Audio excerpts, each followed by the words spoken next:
met Jean Charest for the first time when he was the youngest member of Parliament elected in the 1984 general election from Sherbrooke, and rapidly became the youngest Minister of the Crown in the history of Canada in the early days of the Mulroney administration.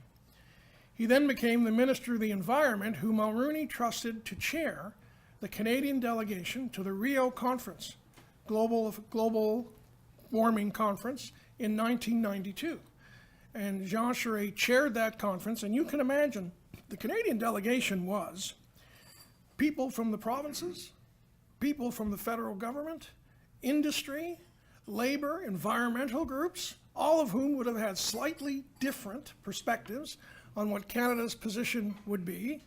But Jean Charest would have an open meeting in the morning for everybody around a big round table and have a discussion, and there would be a unified Canadian position by the time they left breakfast to fight the good fight. And I think if he were here today, Mulroney would say why he is deemed to be the best Prime Minister in environmental terms in recent Canadian history, is because he was fortunate enough to have Jean Charest as his Minister of the Environment. And I think that's very, very true.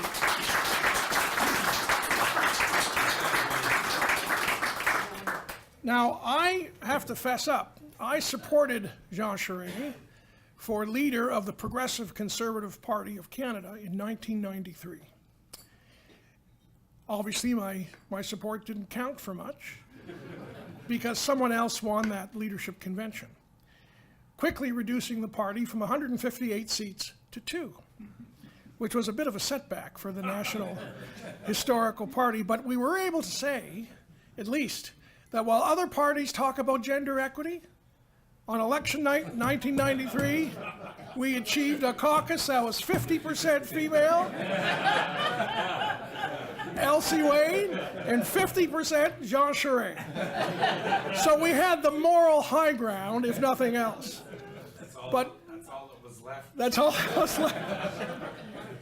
But if you think about what we now read about in terms of political challenges and moving rope uphill, imagine you're the leader of a party that wouldn't accept you when they were in government, but were desperate for your leadership afterwards.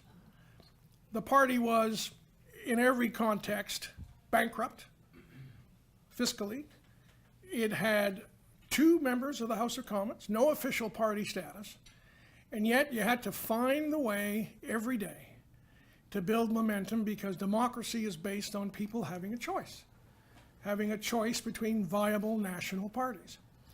And Jean probably doesn't talk about this now because he's too humble. I remember when he would travel the country, excuse the expression, on a Greyhound bus or a Voyageur bus and stay in people's homes because the party was broke.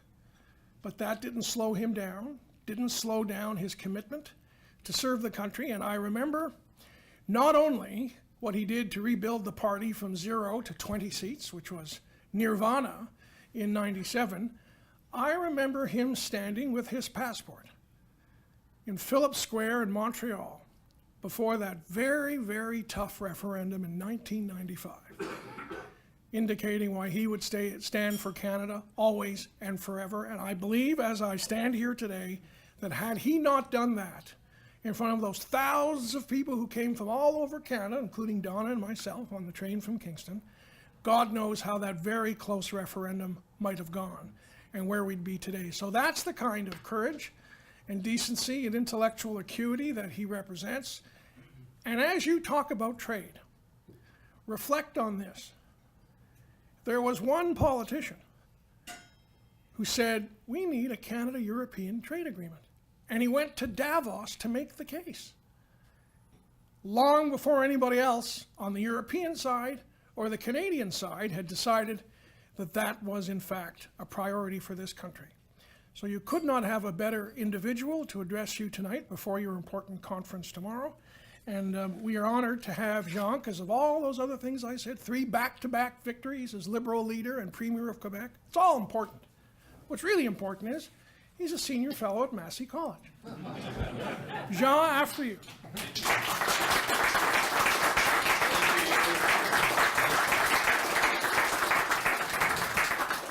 Thank you very, very much, Yui and head table guests, ladies and gentlemen.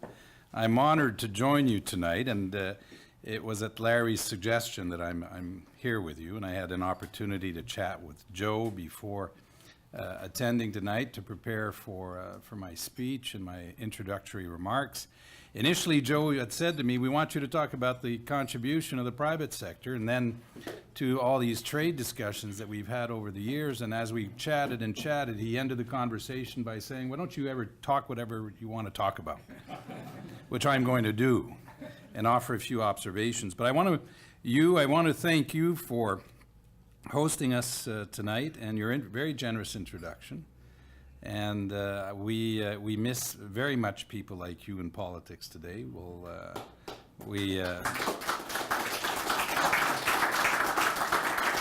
have very fond memories of you. You may, I don't know whether this story is true, but I've often shared this about your take on communications. And you may or may not know what I'm alluding to. When I tried to communicate to my staff how communications work, because you'll notice when people are in politics and they get into trouble, they say, well, it's our communications are wrong. You know, get the person who writes the press release, fire him. Or, you know, we need to change our communications. And I kept pointing out, it's not so much communications, maybe it's what you say. And the story I used to share was Hugh Siegel's story of participating in the 1974 federal campaign. You were running in an Ottawa riding. The issue was wage and price controls. Mr. Stanfield running on this extraordinary, very well thought out policy. And so Huey, apparently, this is the story, calls headquarters and says, I have good news and bad news. What's the good news? The good news is that they understand our policy. They get it. They get it 10 on 10. What's the bad news? They hate it.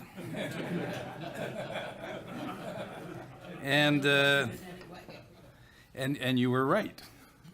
But I also want to thank you for your service and everything you've done. I regret to see that as principal you'll be moving on from Massey College, and we hope that you will run, and who knows, maybe this time you'll win.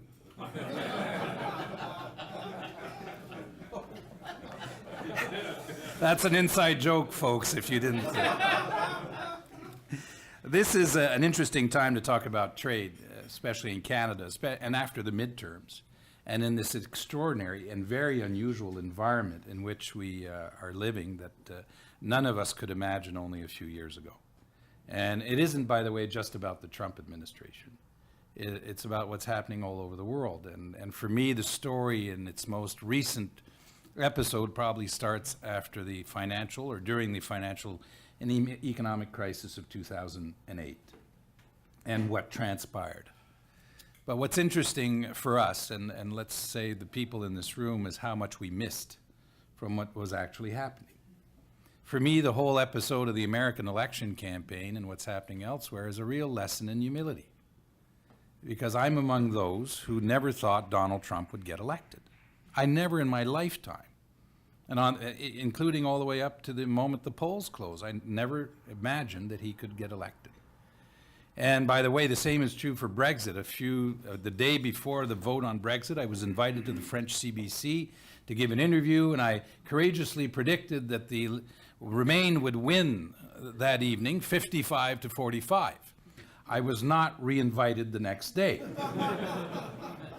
And the point I want to make is that there is a lot happening that really went right over our heads. It isn't so much Trump as why Trump and why Brexit. And why is it that, for example, Europe is in such bad shape, Eastern Europe, with what's happening with the governments there in Hungary and Poland, or what's happening in Brazil, with the election of this new leader. And what we're seeing here, to a lesser degree, with less intensity. And I hope I don't offend anyone, but the Ford government here, even the very recent CAQ government in Quebec with François Legault, who, by the way, I personally think has a very competent government. He has a good government, but among the issues that he ran on that resonated with the electorate in Quebec was immigration. And this new law he wants to bring forward on laïcité to make it illegal to have religious signs. And so I gained a lot of humility in the last few years because I like to think I know a lot about this and that I have some experience. And I'm guessing that a lot of people in this room also think the same thing. But there are things that are happening that we need to better understand if we're going to answer and be able to respond with public policy that is going to be reasonable. One of the key issues that's outstanding in all of this is all about trade.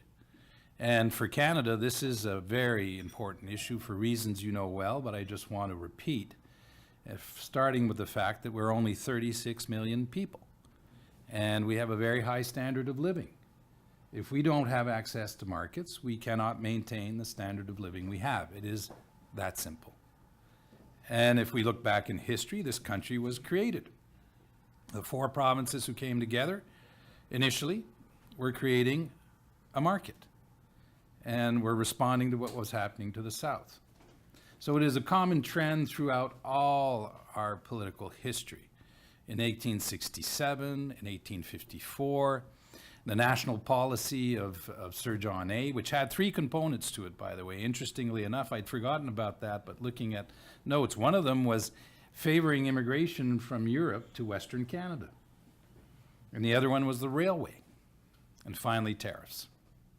And then the 1911 election of Sir Wilfrid Laurier and their defeat, and the great lesson and marker that it set down for the political leaders that followed, that free trade and trade was a poisonous issue that you should not address or deal with, or do it at peril of losing the support of the public. Even in the leadership race, you would remember this, of 1983. It was John Crosby in the leadership race of 1983 who brought forward the idea of doing a free trade agreement with the United States. And I think it was either the Canada-West Foundation or the Fraser Institute who had published a paper on this, and he had taken hold of it and defended this idea. And at the leaders' debate in Montreal, Brian Mulroney said, "I am opposed to this. This is like an elephant sleeping with a mouse." He said it with more eloquence than I did. And that was the leadership race of 1983. In 1984, the Mulroney government gets elected. The Royal Commission, chaired by Donald MacDonald, produces a very compelling report. And Brian Mulroney did something, by the way, that good governments in Canada do. Good governments break bad promises. And if they have any talent at all, they get away with it, but they do it well.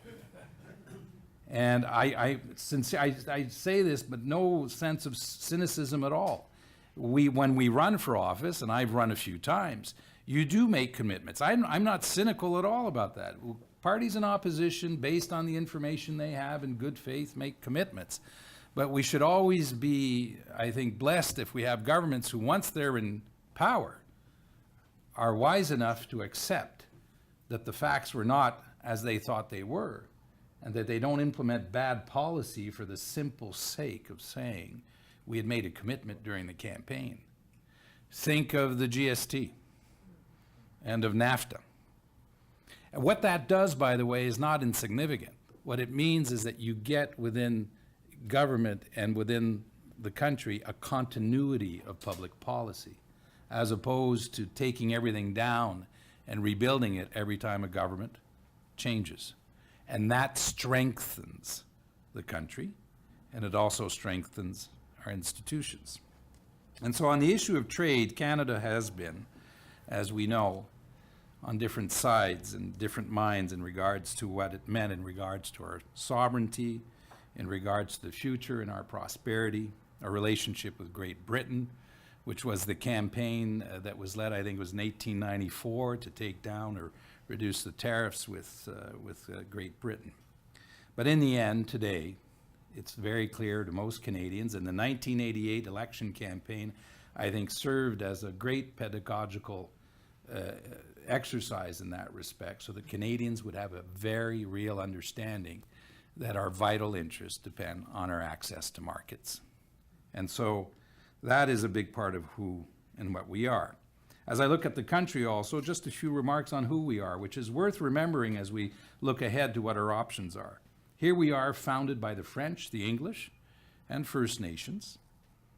We are one of the most decentralized federations in the world, something to keep in mind in regards to the choices we make in regards to trade and what it will mean in the future. Actually, the only other country I know more decentralized than Canada is Belgium, and no one knows how Belgium works. We have a knowledge-based economy, which is worth pointing out because the impression, too often the impression from outside of Canada, is that this is a resource-based economy when in fact we're blessed. About 16% of our GDP depends on resources, but we are very much a knowledge-based economy. The aeronautical industry, technologies, now artificial intelligence, this extraordinary corridor between Toronto and Waterloo, Kitchener, and Montreal, and biotechs. And that is very much the strength of our economy.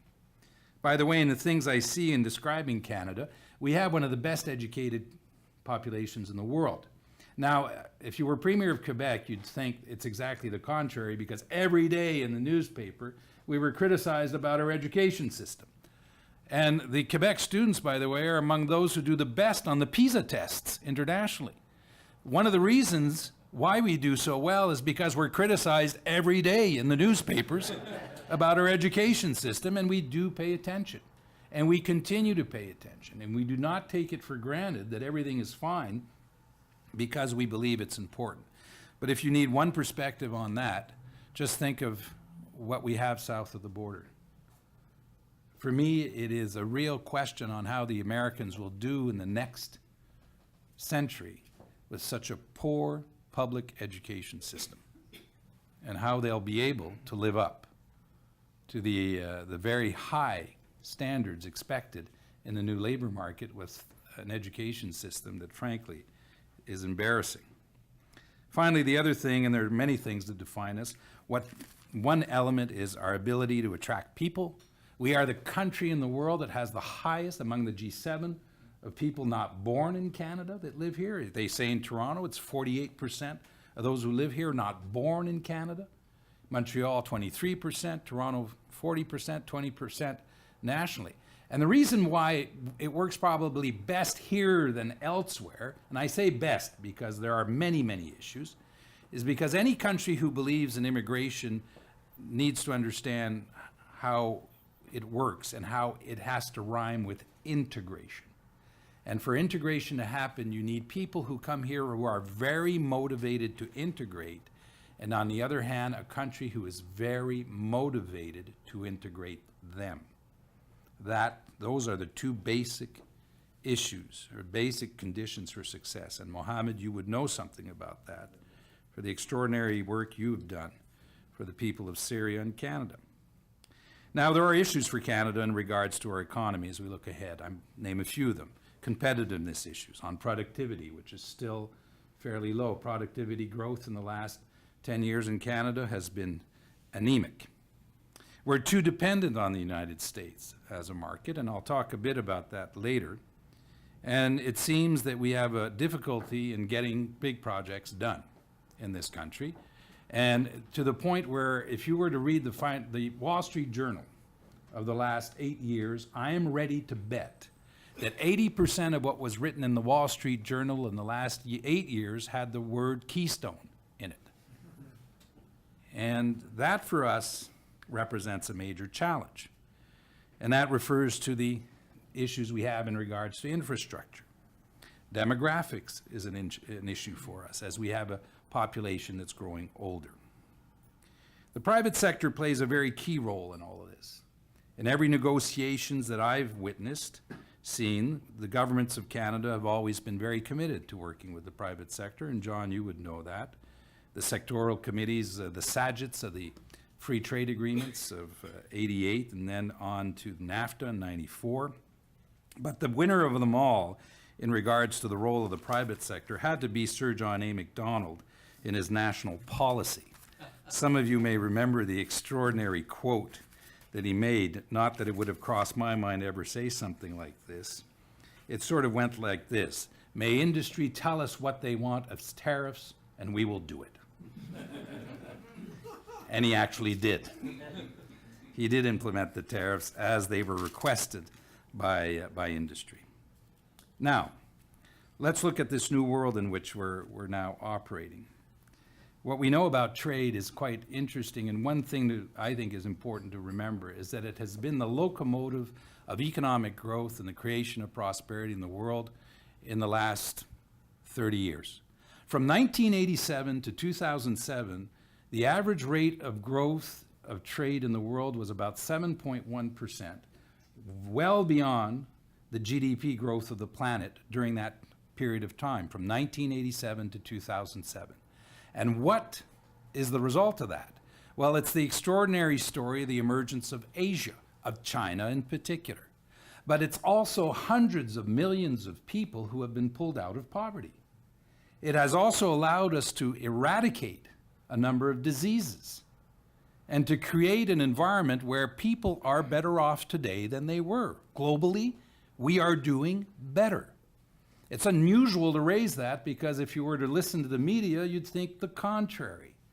But trade has been that extraordinary locomotive of growth, something that Canadians understand well, but also needs to be better understood as we move ahead. Of course, the issue, as we know from the Trump experience, as we've seen in Europe, is the sense that too many people have been left behind. And they're the ones whose voices are now heard, whose voices were not heard. In fact, during the election campaign in the United States, I thought it was fascinating that Trump had lucked into this. And he was talking to those people. And what was the response of the Democrats? The way I heard it, it was as though the Democrats were saying to those who were supporting Trump, and what are the Trump supporters saying? They're saying, I'm suffering. I'm hurting. My family is hurting. And the response they get is, you're wrong. You're wrong. We're doing a lot better than we did.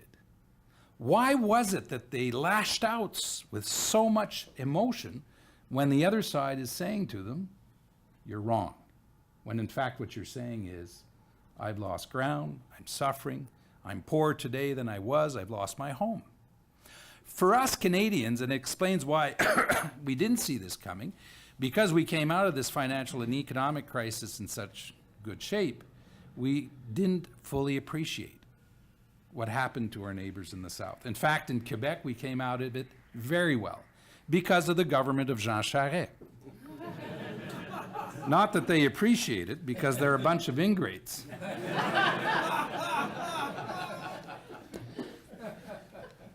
But in this new world, trade has now taken on a whole new meaning. Trump illustrates that by attacking NAFTA. But it's more than that. The Chinese also. And we're living in a world where before our eyes, we're seeing the emergence of a major superpower in our generation. The first Secretary of State of President Trump, Tillerson, made a surprising statement when he traveled for the first time, one of the first times, to Asia, saying that the Chinese, with the One Belt, One Road initiative, were weaponizing trade. Words do mean something. And the word weaponizing is a very, very serious charge. The One Belt, One Road initiative is an extraordinary vision of Xi Jinping of developing infrastructure that will link China to Europe and Eurasia. It's a $1 trillion project, but also has strings attached about loans, about building infrastructure and owning it and taking it back if they're not paid. The One Belt, One Road, by the way, is so overwhelming and so important that the Chinese published over a year ago a paper about the Polar Silk Road. And over a year ago, they floated a ship called the Snow Dragon through the Canadian Northwest Passage with our permission to do research. I encourage you to look up this paper and to read it. It is very well written. The words are all the right words. They hit all the right issues about sustainable development, respect for First Nations, climate change. But the Polar Silk Road of the Chinese is about Canada. It's about us. And this gives you a sense of what this is about. Now, what is the Polar Silk Road about also? It's about a trade route between Europe and Asia that would reduce the time by 3 weeks of traveling. And the Chinese, if the Chinese understand anything about trade, is whoever controls the routes of trade controls the economy. So now trade has become and has morphed itself into a much broader view of the world. China has this vision. They also are very present elsewhere, including the African continent, where Canada is totally absent, where the Americans are also have a very modest presence. And now what we're seeing is a very interesting competition between both countries. The Americans want to retaliate using trade against China. You may remember the very brief pause that happened during the North Korean discussions. And Mr. Trump was very honest. He said, well, we're going to give China a break on trade because you're going to help us deal with North Korea. And then what we saw also was an effort, and what we're seeing is an effort to contain China. Contain in the way that it was concepted, the concept applied to Russia or the USSR. Barack Obama's vision of dealing with China was the TPP, deliberately designed to exclude China, though at the very beginning, no one says that today. I remember very well Obama denying that it was about containing China until he got into political difficulty with the agreement and then started to admit and say we have to do this to contain China, because what's behind this is who will control, who will decide the rules. Who's going to set the rules for trade? Canada signed on to this agreement. We came late to the TPP negotiations. And I remember the American ambassador, David Jacobson, came to see me when I was Premier of Quebec to inform me. He made the trip deliberately to Montreal to say to me, Premier, I want you to know that supply management is on the table. And that we are going, the Australians and the New Zealanders are going to ask for the dismantlement of supply management. I said to him, don't worry. Martha Hall Finley has beat you to the punch. So the TPP is also a very important initiative, though Trump, for reasons that are mysterious to all of us, canceled the American participation the day he came into office. Now, the trade agreements have evolved a lot since the days where NAFTA and the FTA happened. When NAFTA followed the FTA, you'll remember, John, the Americans were pushing for side agreements on the environment and labor rights. As Minister of the Environment, I had negotiation sessions with my two vis-a-vis, Colosio in Mexico and Bill Riley in the United States. There was a change of government, something that I had forgotten had happened to you, but you reminded us earlier. And there were two side agreements. Those side agreements are a precursor to what we've seen evolve in terms of the trade negotiations that are now having to take into account broader social issues, if only to satisfy this objective of what we now call inclusive prosperity or growth. And so now the new Trudeau government expressed their objectives of including issues relative to women and First Nations and the environment and labor rights and human rights and trade agreements. And that's what we're witnessing in the most recent evocations of these trade agreements. In fact, in the USMCA, there are chapters on these issues, and there's more than that. We actually have a section about non-market economies that surprised me, and in all honesty, I find very disturbing. Why Canada consented to that at the very end, I can understand the pressure but think a moment. You know, if we adhere to this section today, what will it mean in 20 years from now? In fact, in a few days from now, Prime Minister Trudeau is going to be in Singapore. He's going to meet with Prime Minister Lee of Singapore. He's going to make a pitch for a Canada-ASEAN Business Council. There are 10 countries within ASEAN. 4 of them are in the TPP. But there's also Cambodia, and there's Laos, and there's Birmanie. They are not market economies. Does that mean that this clause should apply if we negotiate with them? What if we want to negotiate? What if we want, as some have already evoked, that I think the Japanese, that the Chinese join the CPTPP? Forget for a moment what we should be doing with the Chinese. What if the 11 countries decide that we want the Chinese to enter the CPTPP? How do we manage that? But what we're witnessing is conditions imposed on trading partners on issues that are not directly related to trade. Mind you, President Macron of France very recently said that the French, who don't negotiate their own trade agreements because the European Union does it for them, said that they would not enter into any trade agreement with any country that does not uphold the Paris Agreement. So as we evolve towards these new trade agreements, what we're seeing more and more are countries that are imposing conditions and political conditions that are outside of these agreements. Now, where does Canada fit in all of this, in this new world? And as I mentioned earlier, we're very much defined by our relationship with the United States. And by the way, that will never change. If you live from outside of Canada and you think of how Canada is, the assumption is Canada is a neighbor and a friend and an ally of the Americans, and push comes to shove, if there's any big issue, any other country in the world probably safely assumes that Canada will line up with the Americans, that there's very little option. And we could debate that, but that's the real politics of Canada. So we have to address that. We're still 36 million people. We're still a country that has a knowledge-based economy, but we do have resources. And by the way, our resources make up a heavy and very important part of our exports. That's the difference. The challenge for Canada is getting small and medium-sized businesses to export, and that's where we are absent. That's where we have a major weakness. We continue to be US-centric. We are very US-centric. And on our foreign policy, that has reflected itself in having a total obsession with the United States and not paying enough attention to the rest of the world.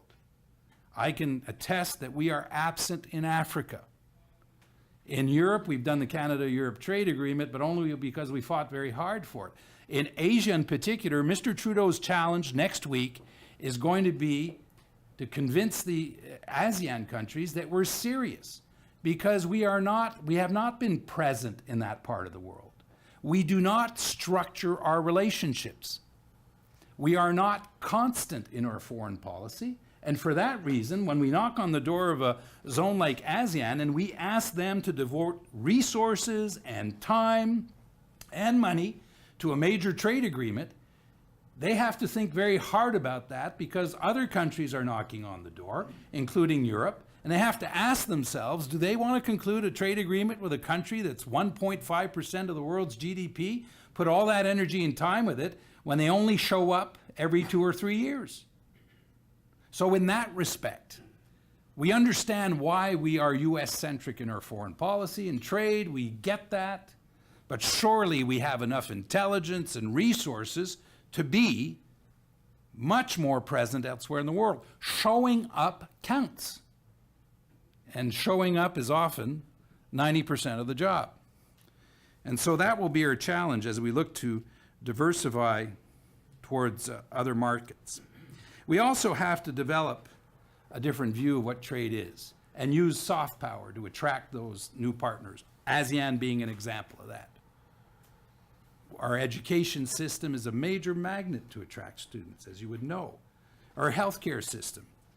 Now, Mohammed and I work together. I'm the co-chair of the Canada Emirates Business Council. Mohammed is the chair of the Canada Arab Council, so you may guess that we've had to deal with an issue in Saudi Arabia recently. Interestingly enough, what very few Canadians know about our relationship with Saudi Arabia is that the most important thing we do there is train doctors. For the last 40 years, about a third of all the doctors in Saudi Arabia have been trained in Canada.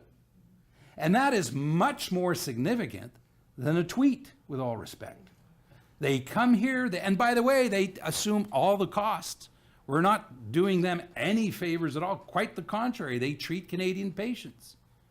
But if Canada wants to be engaged, those are the areas in which, given our size, given our talent and our history, where we can make the biggest difference.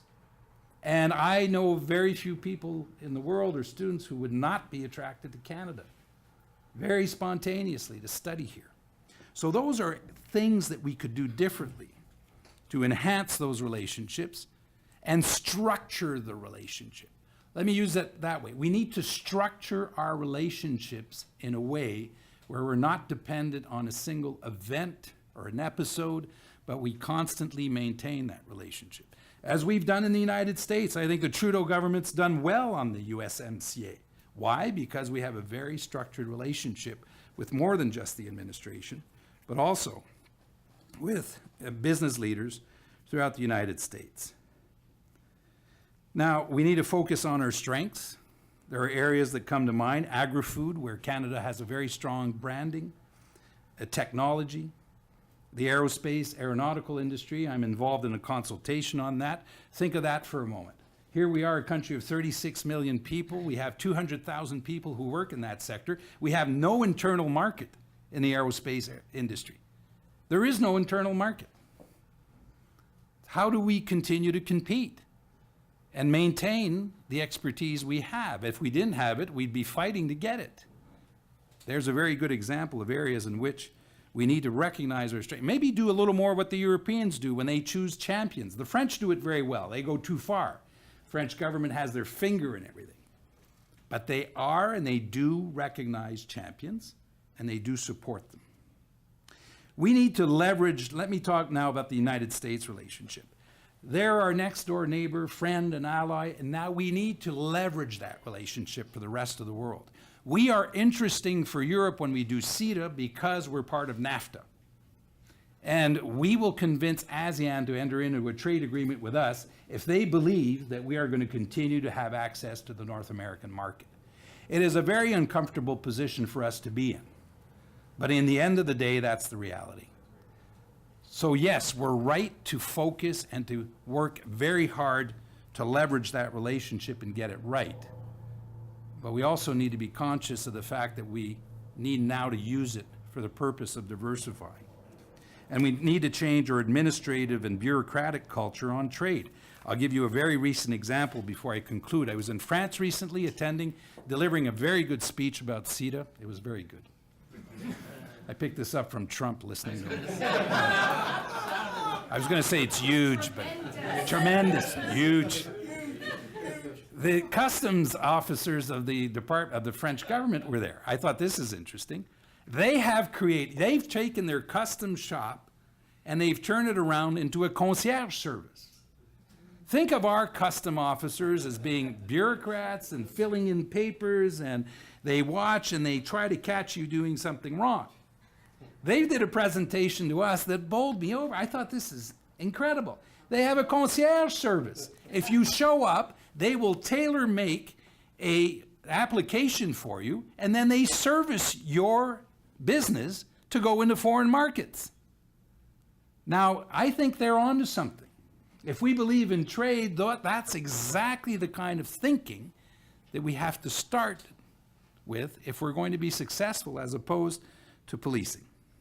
Now, let me close with a few lessons on trade that I've learned. One, these are things you know, but trade is geography, and that will never change. Rule number 2, trade is infrastructure.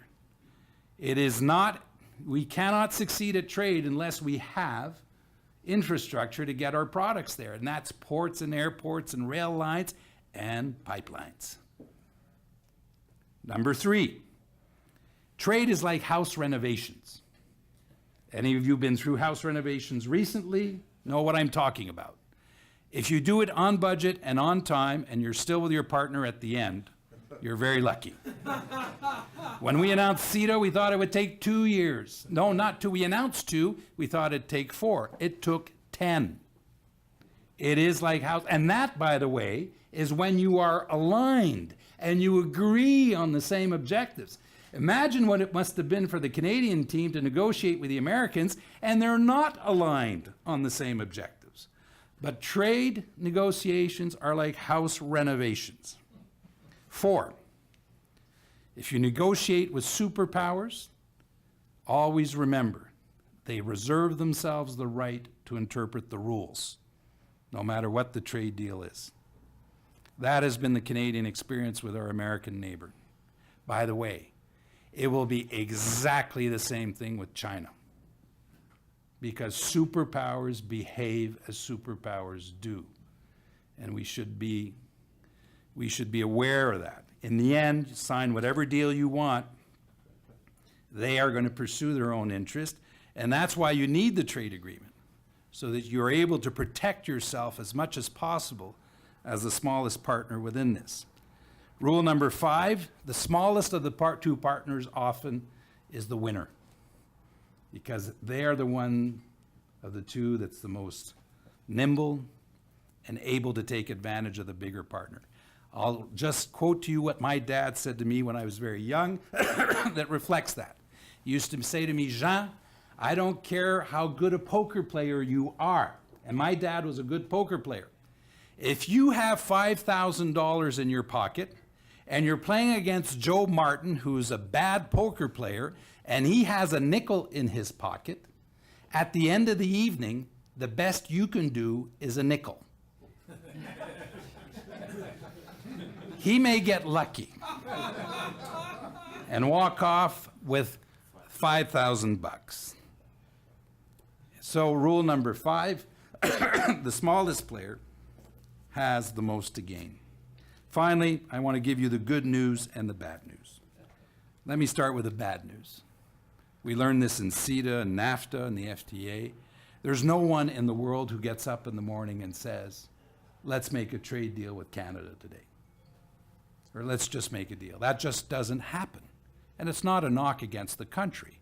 That's reality.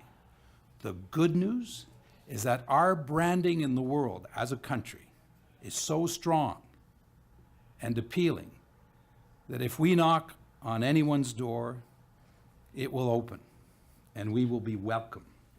So in the end, whatever we get, we have to hustle for. We have to go out there and get it, because no one else is going to come to us.